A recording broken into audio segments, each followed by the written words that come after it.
Të nderuar vëllezër, secili besimtar duhet ta ketë një breng, si të bëhet më i mirë edhe si të bëhet më i dashur tek Allahu fuqiplot.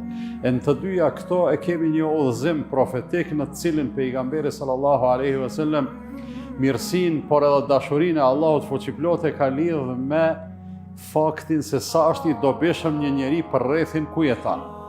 Kjo i bie që sado që ne mundohemi të bëhemi të mirë në vetvete, ajo mirësi është e pamjaftueshme derisa të mos bëhet mirësi kalimtare, që të kaloj edhe tek tjera.